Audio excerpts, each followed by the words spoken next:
Moi, c'est Maxime, 27 ans, je suis technicien frigoriste et chauffagiste. J'ai passé mon bac pro juste après le collège, j'ai fait 2 ans d'apprentissage et maintenant je bosse pour une boîte solide qui fait de l'installation résidentielle et commerciale. Je gagne environ 45 000 € par an, ce qui est très confortable dans ma région. J'ai ma propre camionnette de service. Je loue un T2 sympa. J'ai un plan épargne retraite. Je paie mes factures à l'heure. Je ne suis pas du genre bling bling. Je ne galère pas. Je suis juste un type qui travaille de ses mains, qui rentre fatigué le soir et qui boit une bière devant la télé. Et ça me suffit. J'ai aussi joué au rugby au lycée, j'étais demi d'ouverture. J'étais plutôt bon, sélectionné en équipe régionale 2 années de suite. J'ai mené l'équipe jusqu'en demi-finale du championnat de France junior ma dernière année. J'avais quelques clubs de fédéral 2 ou 3 qui me tournaient autour, mais rien de très sérieux et honnêtement, je n'avais pas envie de poursuivre des études supérieures ou une carrière pro incertaine. Je savais ce que je voulais faire et je l'ai fait. Le chapitre rugby de ma vie s'est fermé quand j'avais 18 ans et je n'y vis plus depuis. Mais j'ai gardé quelques souvenirs. Mon maillot, quelques ballons de match, une photo encadrée de l'équipe lors de notre parcours en demi-finale. De la nostalgie normale, quoi. C'est dans un carton dans mon placard, pas accroché au mur comme un hôtel à ma propre gloire. Ça faisait environ 1 an et demi que j'étais avec ma copine, Chloé. Elle travaille dans le marketing digital pour une start-up, gestion des réseaux sociaux, création de contenu, ce genre de trucs. Elle est constamment en ligne. Instagram, TikTok, Twitter. C'est littéralement son boulot et son passe-temps. Et parfois, je n'arrivais pas à voir où l'un s'arrêtait et l'autre commençait. Quand on a commencé à sortir ensemble, elle trouvait mon boulot charmant. C'est son mot. Elle disait à ses amis que j'étais brut et Emmanuel, et elle aimait que je ne sois pas un autre mec de la tech en gilet sans manches matelassées. Je trouvais ça cool. Elle semblait vraiment apprécier que je sois différent des types qu'elle fréquentait d'habitude. Ça a changé doucement au début, puis tout d'un coup. Au bout de 6 mois, les petites piques ont commencé. On était à un dîner avec ses amis, qui bossent tous dans la com, le marketing ou un domaine créatif vaguement défini, et quelqu'un demandait ce que je faisais. Je répondais le chauffagiste frigoriste, et elle intervenait tout de suite avec « il est dans les systèmes mécaniques ou il travaille dans l'ingénierie climatique ». J'ai laissé passer les premières fois. Puis un soir, j'ai juste dit « je répare des clims, mec. Et des chaudières, c'est ça mon job ». Son ami a ri et a dit « c'est génial ». Chloé m'a regardé comme si j'avais marché avec des bottes pleines de boue sur un tapis blanc. Sur le trajet du retour, elle m'a dit « tu n'es pas obligé de te rabaisser comme ça ». J'ai dit « je ne me rabaisse pas. C'est ce que je fais. Je n'en ai pas honte ». Elle a répondu « eh bien, peut-être que j'ai besoin que tu le présentes mieux pour mon cercle d'amis. » Le présenter mieux pour son cercle. Comme si mon métier avait besoin d'un rebranding marketing. L'histoire du rugby a commencé à revenir sur le tapis vers le 9e mois. Elle a trouvé le carton dans mon placard, a sorti le maillot, la tenue et a dit « oh mon Dieu, on sort avec la star du lycée ». Je lui ai raconté l'histoire. Elle trouvait ça mignon au début. Puis elle a commencé à faire des blagues. Mon mec a tout donné à 17 ans. Attention, il va commencer à parler du grand match. Toujours devant des gens, toujours avec ce petit rire. Ce n'est pas vraiment un rire. C'est un signal pour le public. Comme si elle jouait un rôle. Je lui ai dit une fois en privé que ça me dérangeait. Elle a dit que j'étais trop sensible et que c'était juste pour rire. La stratégie d'évitement classique. J'ai laissé tomber parce que je ne suis pas du genre à avoir 2 fois la même dispute. J'ai juste classé ça dans un coin de ma tête. Puis, il y a 3 semaines, tout a explosé. J'étais au boulot, en pleine installation. Mon téléphone était dans ma camionnette. Quand je l'ai consulté pendant ma pause déjeuner, j'avais 11 textos de potes. Toutes des variations de « mec, t'as vu ça? C'est réel, ça va toi ». Ma copine avait posté un TikTok sur son compte perso qui a environ 8000 abonnés. Elle n'est pas une star, mais elle a sa petite audience. La vidéo la montrait en train de tenir mon vieux maillot de rugby. Mon maillot, sorti de mon placard, avec cet audio tendance qui dit « citez votre trait toxique ». La légende disait très toxique, sortir avec un homme qui a connu son apogée au lycée, avec l'emoji drapeau rouge. Elle faisait une petite moue narquoise dans la vidéo, un visage purement performatif. Elle était allée dans mon placard, avait pris quelque chose qui m'appartenait et l'avait utilisé comme une chute de blague pour du contenu, et 8000 personnes avaient vu ça. Je suis resté assis dans ma camionnette pendant environ 15 minutes. Je ne tremblais pas. Je ne pleurais pas. J'étais juste très, très calme. Vous connaissez ce sentiment quand quelque chose se met en place et que vous réalisez que vous avez toléré bien plus que vous ne le pensiez? C'est là que j'en étais. Chaque rebranding de mon métier. Chaque blague sur ma gloire passée. Chaque fois qu'elle grimaçait quand je disais que je réparais des clims devant ses potes. Tout ça s'est compilé en une pensée claire et silencieuse, elle a honte de moi. Elle a honte de moi depuis des mois. Et maintenant, elle monétise cette honte. Je ne l'ai pas appelée. Je ne lui ai pas envoyé de texto rageur. Je suis allé sur TikTok, j'ai trouvé la vidéo et j'ai laissé un seul commentaire avec mon compte, très toxique, sortir avec quelqu'un dont tu as honte. Puis j'ai posé mon téléphone et je suis retourné bosser. Quand je suis rentré ce soir-là, mon commentaire avait plus de likes que la vidéo elle-même. Ses abonnés étaient dans les réponses avec des trucs du genre « Oh, il t'a affiché, meuf, il va te larguer, et c'est pas la victoire que tu croyais. » Elle avait désactivé les commentaires sur la vidéo à ce moment-là, mais les captures d'écran tournaient déjà. Elle ne pouvait plus remettre le dentifrice dans le tube. Elle ne m'avait pas envoyé un seul texto. Je pense qu'elle espérait que je ne l'avais pas vu. Ou peut-être qu'elle était en mode gestion de crise. Quoi qu'il en soit, silence radio. Je suis allé dans mon placard, j'ai sorti toutes ces affaires qui étaient dans mon appart. Vêtements, lisseurs, un sac de produits de beauté, 2 paires de chaussures, un chargeur, un sweat à capuche, un cadre qu'elle avait acheté pour le salon.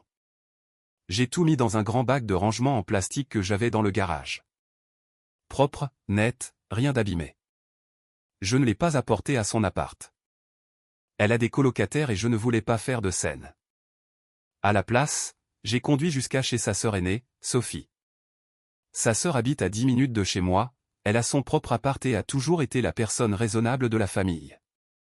J'ai posé le bac sur le porche, sonné et je suis retourné à ma camionnette.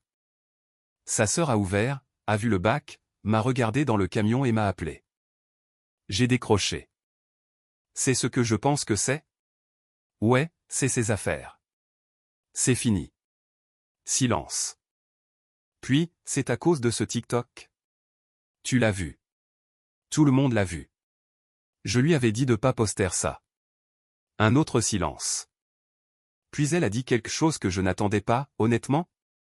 C'est mérité. J'ai dit, dis-lui que je déposerai tout ce que je trouverai d'autre, et j'apprécierais qu'elle me renvoie mon double des clés par la poste. Sa sœur a dit, je gère, et pour ce que ça vaut, je suis désolé. J'ai dit merci.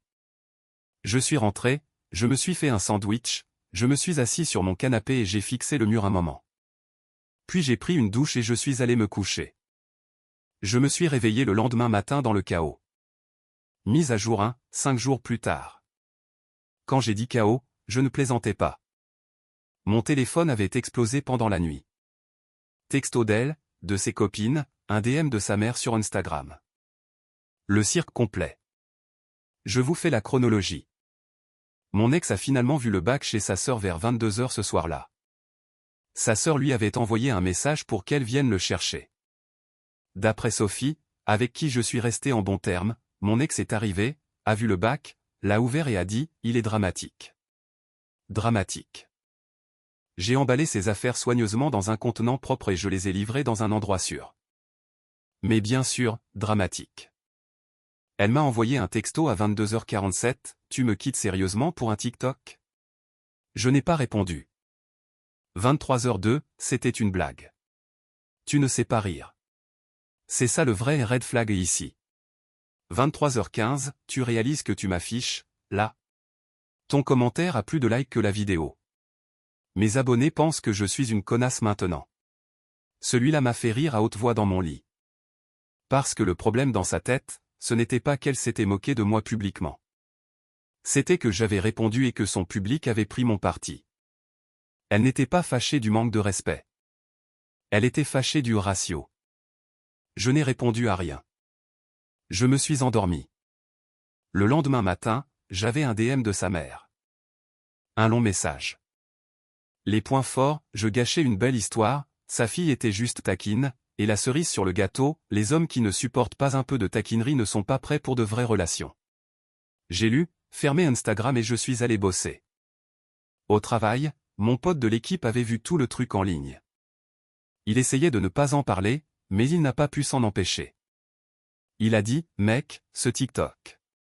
Elle a vraiment fait ça? J'ai dit, ouais. Il a dit, avec ton maillot? Genre, elle est allée dans ton placard et l'a pris. J'ai dit, ouais.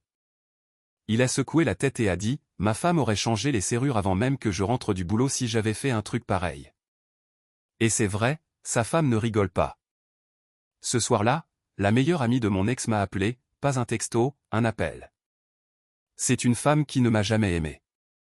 Elle a dit une fois à mon ex devant moi qu'elle devrait sortir avec quelqu'un plus aligné avec sa trajectoire.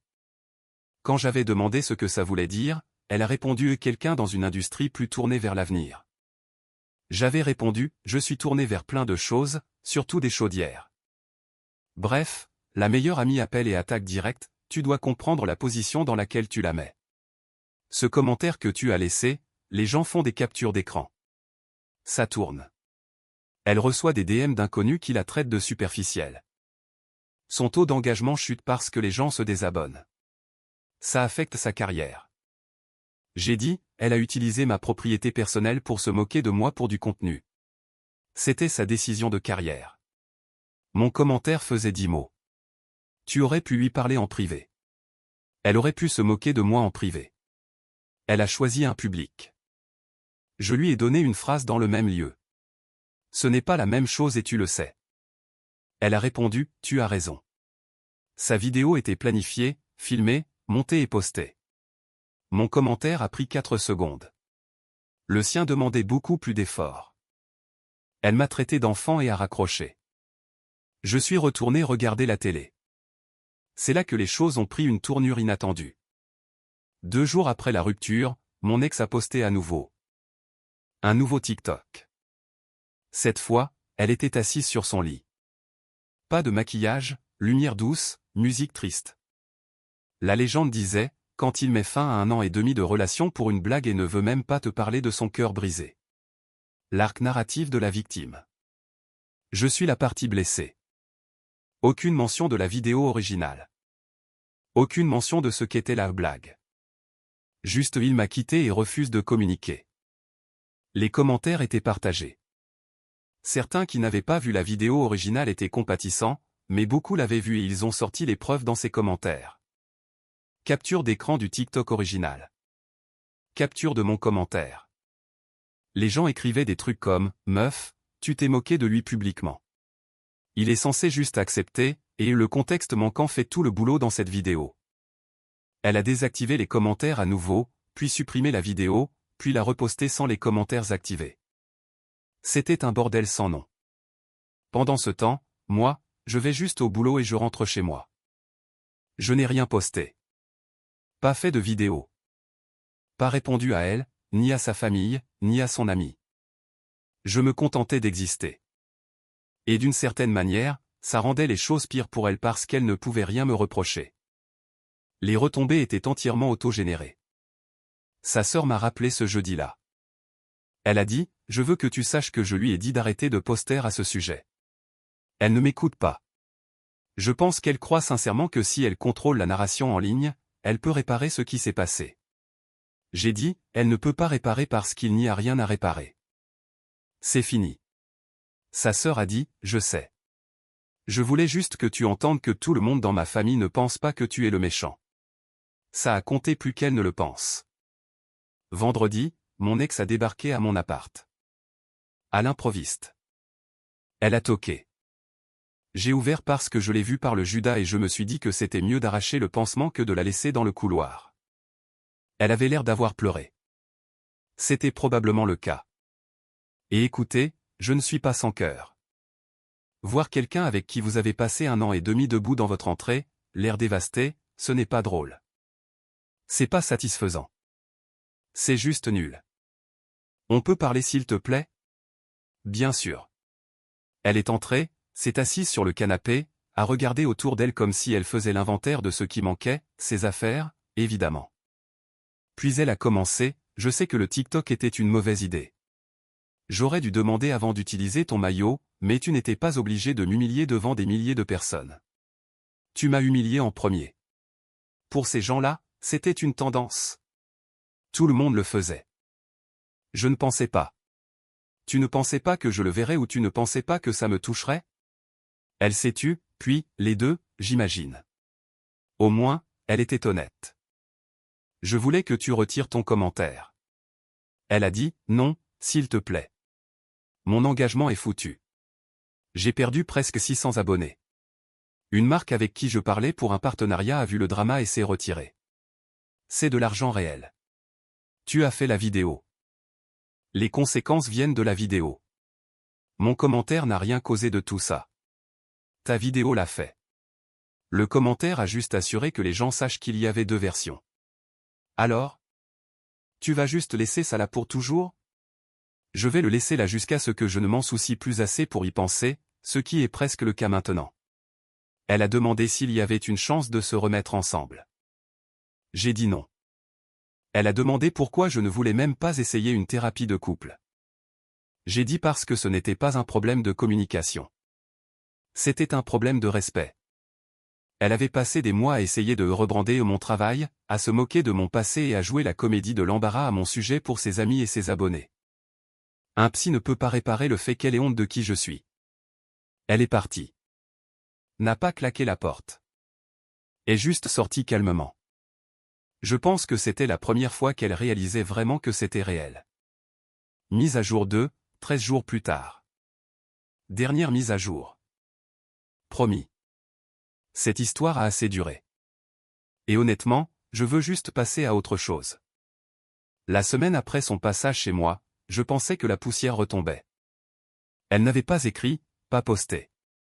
Sa meilleure amie s'était tue. Même sa mère n'avait pas envoyé de suite. Je pensais que tout le monde avait accepté la situation. J'avais tort. Ce qui se passait en réalité, c'était un regroupement stratégique. Le lundi suivant, j'ai reçu un texto d'un de nos potes communs, un gars avec qui je joue au basket le mercredi. Il a dit, « Hey mec, juste pour info. Elle raconte à tout le monde que tu étais contrôlant pendant la relation, que tu n'aimais pas qu'elle poste sur les réseaux sociaux et que tu essayais de l'isoler de ses amis. » Classique. Quand l'angle il a surréagi ne marche pas, on pivote vers il était toxique tout le long. Je lui ai demandé s'il y croyait. Il a dit, « Mec, j'ai traîné avec vous deux une douzaine de fois. Tu ne lui as jamais dit quoi poster ou qui voir. Tu les as littéralement conduites, elle et ses copines, à ce concert quand leur Uber a annulé. T'es le mec le moins contrôlant que je connaisse. J'ai apprécié ça plus qu'il ne le sait. Mais la rumeur était lancée et elle se propageait comme le font les rumeurs, silencieusement, sans que je le sache, via des conversations où je n'étais pas invité. Les jours suivants, j'ai remarqué des petits trucs. Quelques connaissances communes qui likaient mes posts ont arrêté. Une fille de notre groupe élargi avec qui je m'étais toujours bien entendu m'a laissé en vue quand j'ai répondu à sa story pour une recommandation de resto. Rien de dramatique. Juste cette distanciation sociale subtile qui arrive quand on parle de quelqu'un dans son dos. Voici ce que j'ai décidé de faire à ce sujet, rien. Et je veux dire, stratégiquement rien. Je n'ai pas posté de démenti. Je n'ai appelé personne pour plaider ma cause. Je n'ai pas confronté mon ex sur les rumeurs. J'ai juste continué à vivre ma vie exactement comme avant. Je suis allé au basket le mercredi comme d'hab. Je suis allé chez mon pote regarder le match de rugby dimanche comme d'hab. Je suis allé à l'anniversaire d'un ami commun, j'étais normal, détendu et je n'ai pas mentionné mon ex une seule fois. J'ai laissé les gens voir que j'étais le même mec que j'ai toujours été. Et je les ai laissés concilier ça avec l'histoire qu'elle racontait. Et lentement, pas de façon spectaculaire, pas du jour au lendemain, les calculs ont arrêté de coller pour les gens. Le type qu'elle décrivait ne correspondait pas au type qu'ils connaissaient. Les gens contrôlants ne viennent pas aux soirées seuls en faisant des blagues et en partant tôt parce qu'ils ont un chantier le lendemain matin. Les gens contrôlants ne réagissent pas aux ruptures en gardant le silence et en passant à autre chose. Le récit qu'elle construisait avait besoin que je sois réactif, et je ne l'étais tout simplement pas. Mon pote du basket m'a dit quelques semaines plus tard que la fille qui m'avait laissé en vue lui avait demandé « Est-ce qu'il est vraiment contrôlant ? Parce que ça n'a pas l'air de coller. » Il lui a dit la vérité. Elle m'a envoyé un texto le lendemain avec une conversation normale, comme si de rien n'était. Je n'ai pas relevé. Pas la peine. Maintenant, voici la partie où c'est devenu très réel pour mon ex. Et je vais être honnête, ça ne m'a pas apporté de joie. Sa sœur m'a appelé une fois de plus. C'était environ 10 jours après la rupture. Elle a dit, je dois te dire quelque chose, et je ne suis pas sûr que ce soit ma place, mais je pense que tu dois savoir. Elle m'a dit que mon ex postait ce contenu sur les très toxiques, les trucs pour se moquer de moi, parce qu'une micro-influenceuse qu'elle admirait lui avait dit que le contenu relationnel auquel on peut s'identifier, relatable dating content, était le moyen le plus rapide de percer sur TikTok. Que tout l'angle de la moquerie était une stratégie de contenu calculée. Elle avait prévu de faire plus de vidéos sur moi. La vidéo du maillot de rugby devait être la première d'une série. Il allait y en avoir une sur ma camionnette, quand ton mec conduit un utilitaire et pense que c'est un trait de personnalité. Une sur mon boulot, sortir avec un homme dont la carrière culmine au thermostat des autres, et une sur ma façon de manger, mon mec met de la harissa sur tout comme un gosse de 12 ans. Une série. Elle allait faire de moi un personnage récurrent sur son TikTok, un punching ball qu'elle pourrait utiliser pour atteindre les 50K abonnés. Sa sœur m'a dit qu'elle avait trouvé le calendrier éditorial sur l'ordi portable de mon ex quand elle est passée la voir. C'était un fichier Excel avec des dates, des brouillons de légende et une stratégie de hashtag. Je n'ai rien dit pendant un long moment. C'est ce moment qui m'a vraiment blessé. Pas la vidéo originale, pas les commentaires, pas les rumeurs. C'était d'apprendre que la personne avec qui je partageais mon lit depuis 1 an et demi avait transformé mon identité en calendrier éditorial. Chaque détail sur moi, mon camion, mes habitudes alimentaires, mon maillot, ma carrière avait été auditionné pour son potentiel de moquerie et programmé pour publication. J'ai remercié sa sœur. Elle a dit qu'elle était désolée. J'ai dit que ce n'était pas de sa faute. On a raccroché. Je suis resté avec cette info toute une journée avant de décider quoi en faire. Et voici ce que j'ai fait, la même chose que je faisais depuis le début. Rien de public, rien de vindicatif. Mais j'ai fait une chose. J'ai appelé 3 personnes. Mon pote du basket, l'ami commun dont j'avais fait l'anniversaire, et un autre ami proche du groupe. Je leur ai parlé à chacun, en privé et calmement, du calendrier de contenu. Je leur ai parlé de la série planifiée. Je leur ai dit que la vidéo du maillot n'était pas une blague spontanée. C'était l'épisode 1. Je ne leur ai pas demandé de faire quoi que ce soit avec l'info. J'ai juste dit, je pense que vous devriez savoir à qui vous avez affaire. Je ne leur ai pas dit de le répéter. Je ne l'ai pas posté. Je n'ai même pas demandé le fichier Excel comme preuve. J'ai juste dit la vérité à 3 personnes, face à face, et j'ai laissé l'information exister. En 1 semaine, ça avait fait le tour de tout le groupe d'amis. Pas parce que quelqu'un faisait des commérages méchants, mais parce que le truc du calendrier éditorial était si authentiquement perturbant que les gens ne pouvaient pas ne pas en parler. L'idée que quelqu'un transformerait systématiquement son partenaire en contenu avec un fichier Excel et une stratégie de hashtag a touché une corde sensible qui allait bien au-delà de notre situation. Ça a fait que les gens l'ont regardé différemment. Pas parce que je le leur avais demandé, mais parce que l'information parlait d'elle-même. 2 de ses amis proches dans le groupe, des femmes qui la défendaient, ont discrètement arrêté de poster avec elle. L'une d'elles a dit à mon pote du basket qu'elle avait confronté mon ex à propos du calendrier et que mon ex avait répondu « C'est pas si profond que ça. Tous les influenceurs font ça. » Cette réponse a apparemment mis fin à la conversation et à l'amitié. Son nombre d'abonnés, qu'elle essayait de protéger depuis le début, a continué de chuter, pas de façon catastrophique, mais régulière. Le partenariat avec la marque dont elle parlait a disparu. La stratégie du contenu de couple réaliste s'est retournée contre elle si complètement que son compte est devenu associé au drama plutôt qu'au contenu. Elle s'est transformée en exemple à ne pas suivre dans la communauté exacte qu'elle essayait d'impressionner. Je ne connais pas l'étendue complète de l'impact professionnel et honnêtement, je ne veux pas savoir. Je ne surveille pas ses statistiques ni sa page. Mon pote de basket mentionne parfois un truc qu'il a entendu et je change généralement de sujet. Ça fait environ 3 semaines depuis la rupture. Je suis assis dans ma camionnette sur un parking en train de manger un sandwich triangle d'autoroute parce que le chantier que je viens de finir a duré plus longtemps que prévu et je n'avais pas préparé de déjeuner. Il fait froid dehors et le chauffage dans mon camion marche parfaitement parce que, vous savez, technicien CVC. Au moins, la carrière qu'elle pensait être une chute de blague me tient au chaud. Mon maillot est retourné dans une boîte dans mon placard. J'ai pensé à m'en débarrasser, honnêtement. Pas parce que j'en ai honte, mais parce que le regarder maintenant me rappelle juste elle, le tenant avec ce sourire narquois. Mais je le garde.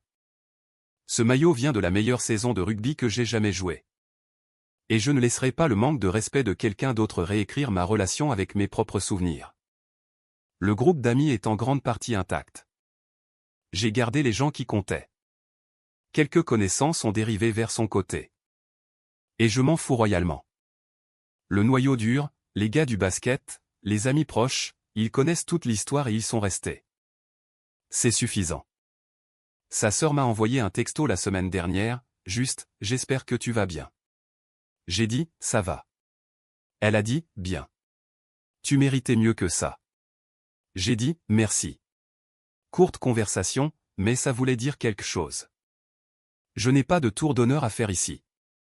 Je ne l'ai pas détruite. Je n'ai pas fait de campagne. J'ai laissé un commentaire sur une vidéo, emballé ses affaires proprement dans un bac et dit la vérité à quelques amis. Tout le reste, c'était la gravité. Elle a construit quelque chose d'instable et ça s'est effondré. Ce n'est pas de la vengeance. C'est de la physique.